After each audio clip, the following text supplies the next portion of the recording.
નમસ્કાર મિત્રો, તમારું સ્વાગત છે ધ ટ્રેન્ડિંગ ટોકના ગુજરાતી પ્લેલિસ્ટ ટ્રેન્ડિંગ ગુજરાતમાં. તમે જોડાઈ રહ્યા છો સંજય પટેલ સાથે. મિત્રો, દિવાળીની સફાઈ શરૂ થઈ ગઈ છે.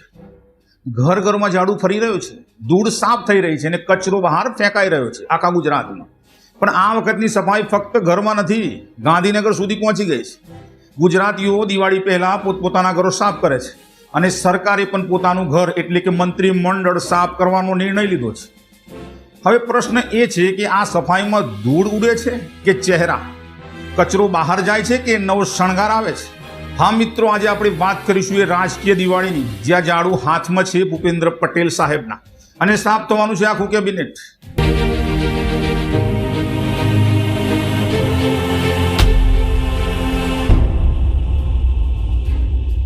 તો નમસ્કાર મિત્રો, આજે ગુજરાતની રાજનીતિમાં એક મોટું વાવાઝોડું આવવાનું છે. દિવાળી પહેલા જ ગુજરાતમાં થવા જઈ રહ્યો છે મંત્રીમંડળનો મહા ફેરબદલ. મુખ્યમંત્રી ભૂપેન્દ્ર પટેલનું કેબિનેટ સંપૂર્ણ રૂપે બદલવા જઈ રહ્યું છે અને આ ફેરબદલ માત્ર ચહેરાઓનો નથી, આ છે 2027ની ચૂંટણીનો સૌથી મોટી તૈયારી.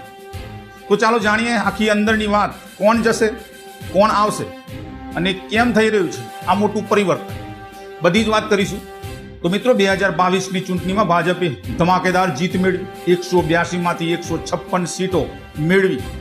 પણ ત્યાર પછી મંત્રીમંડળ બનાવાયું માત્ર 16 સભ્યોનું, ખૂબ જ નાનું. 3 વર્ષ બાદ હવે એ જ કેબિનેટ સામે અનેક પ્રશ્નો ઊભા થયા છે.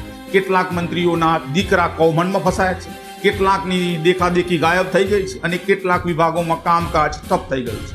એટલે કે એવું કહેવાય ટેકનિકલ ભાષામાં, પ્રોડક્ટિવિટી અને એફિશિયન્સી કાંઈ દેખાતી જ નથી મંત્રીઓની. હવે ભાજપના અંદરથી જ અવાજ ઉઠ્યો છે, કેબિનેટમાં નવી ઉર્જા જોઈએ છે, નહીં તો 2027ની ચૂંટણી મુશ્કેલમાં પડશે. હવે મિત્રો, વાત કરીએ 14 ઓક્ટોબરે દિલ્હીમાં પ્રધાનમંત્રી નિવાસે મહત્વપૂર્ણ બેઠક યોજાઈ. હાજર હતા ભૂપેન્દ્રભાઈ પટેલ અને જગદીશ વિશ્વકર્મા અને રત્નાકરજી. સૂત્રો કહે છે કે આ બેઠકમાં મંત્રીમંડળના ફેરબદલ પર અંતિમ મંજૂરી મળી ગઈ છે.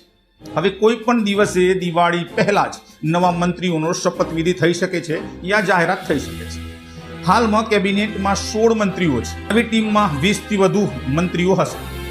સૂત્રો અનુસાર 7થી 10 હાલના મંત્રીઓ જશે બહાર, 5થી 7 ટકશે અને 8થી 12 નવા ચહેરા આવશે. અર્થાત આ વખતે ભાગીદારી નહીં પરંતુ સંપૂર્ણ ફેરફાર થશે.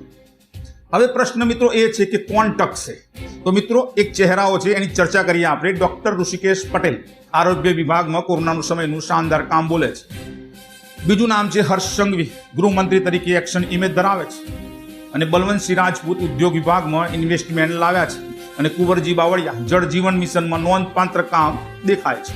અને પ્રફુલ્લ પાનસેરિયા શિક્ષણ ક્ષેત્રે સુધારો દેખાય છે. અને મુકેશ પટેલ ક્લીન ઇમેજ સાથે વન વિભાગ સંભાળે છે. તો મિત્રો, આ 6 ચહેરા મજબૂત માનવામાં આવે છે. આ રિપીટ થઈ શકે છે. હવે આવો રસપ્રદ ભાગ નવા ચહેરાઓ. આમાં મોટા ભાગના નેતાઓ કોંગ્રેસી છે, એમનું ગોત્ર કોંગ્રેસનું છે. એની વાત કરીએ આપણે તો મિત્રો, અર્જુન મોઢવાડિયા સૌરાષ્ટ્રના અનુભવી નેતા, અલ્પેશ ઠાકોર ઓબીસી સમાજના પ્રતિનિધિ અને સીજે ચાવડા રાજકીય અનુભવી, અને લાસ્ટ નામ છે મિત્રો હાર્દિક પટેલ, પાટીદાર સમાજનો મજબૂત ચહેરો. તો મિત્રો, ભાજપની માસ્ટર સ્ટ્રેટેજી સ્પષ્ટ છે. વિપક્ષના નેતાઓને પોતાના બળમાં ફેરવો અને વિપક્ષની તાકાતને ભાજપનું કેડર બનાવો. હવે વાત કરીએ મિત્રો, કેટલાક અનુભવી નેતાઓની વાપસી પ્રવેશ પણ થઈ શકે છે. જીતુ વાઘાણી, શંકર ચૌધરી અને જયેશ રાદડિયા, આ ત્રણેય પાસે સંગઠનનો ભરપૂર અનુભવ છે અને લોક સંપર્ક મજબૂત છે. એટલે આ નવું મંત્રીમંડળ બનશે યુવા ઉર્જા અને અનુભવી માર્ગદર્શનનું સંયોજન. હવે ભાજપની નજર 2027 પર છે અને આ ફેરફાર એ તૈયારીનું પહેલું સ્ટેપ છે.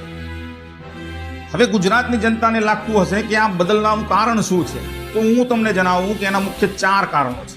એક, એન્ટી ઇન્કમ્બન્સી સામે લડવું. બીજું, સામાજિક સંતુલન જાળવવું, પાટીદાર અને ઓબીસી, દલિત, આદિવાસી બધા જ માટે પ્રતિનિધિત્વ. અને ત્રીજું છે ભૌગોલિક સંતુલન, સૌરાષ્ટ્ર, ઉત્તર મધ્ય અને દક્ષિણ ગુજરાતનું પ્રતિનિધિત્વ. અને ચોથું, કોંગ્રેસને નબળી પાડવી, તેના મુખ્ય નેતાઓને ખેંચીને. અને જે કોંગ્રેસની તાકાત હતી પહેલા, એને ભાજપનું કેડર બનાવવું. આ છે ભાજપની લાંબા ગાળાની ચૂંટણીની રણનીતિ. હવે મિત્રો, જોઈએ ફાયદા અને પડકારો. જ્યારે આટલું બધું ફેરફાર થાય તો એના ફાયદા પણ મળે અને કંઈક ચેલેન્જીસ પણ હોય. તો હવે ફાયદા એ છે કે નવી ઉર્જા અને નવો ઉત્સાહ જોવા મળશે. વિભાગોમાં નવી દિશા, જવાબદારીનો ભાવ વધશે, બધા વર્ગોનું પ્રતિનિધિત્વ મળશે. પણ સામે મિત્રો પડકારો પણ છે. અનુભવી ચહેરાઓના જવાનો ખાલીપો રહેશે. હટાવાયેલા મંત્રીઓમાં અસંતોષ અને કોંગ્રેસી ચહેરા ઉપર વિશ્વાસનો પ્રશ્ન પહેલો રહેશે અને જૂના કાર્યકર્તાઓમાં એક ખટાશ રહેશે. એટલે આ ફેરફાર રાજકીય રીતે જરૂરી પણ છે પણ જોખમી પણ છે.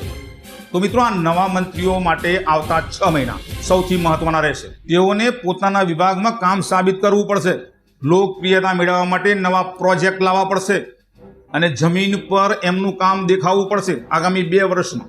અને આગામી 2 વર્ષમાં જે સારું કામ કરશે તે ટકશે અને જે નિષ્ફળ જશે તે એક ઇતિહાસ બની જશે, એ નક્કી છે.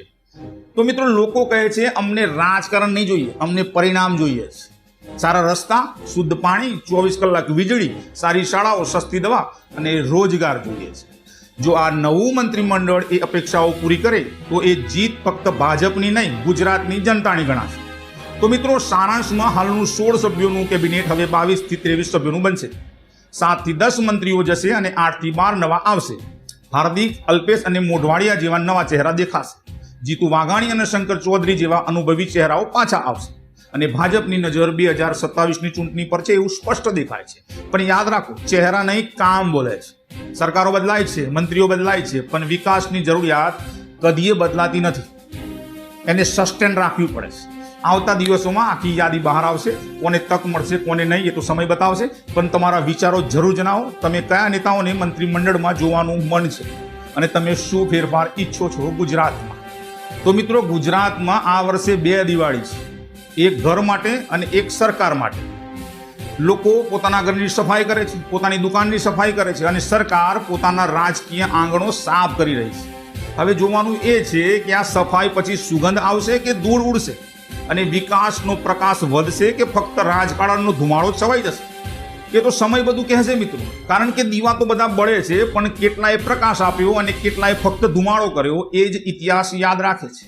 તો મિત્રો, વિડીયો ગમ્યો હોય, એનાલિસિસ સારું લાગ્યું હોય તો ચેનલને લાઈક કરજો, સબસ્ક્રાઇબ કરજો, વિડીયો શેર કરજો અને મળીએ પાછા બીજા વિડીયોમાં એક નવા વિશ્લેષણ સાથે. ત્યાં સુધી તમે સેફ રહો, સલામત રહો. જય હિન્દ, જય ભારત, જય ગરીબ ગુજરાત.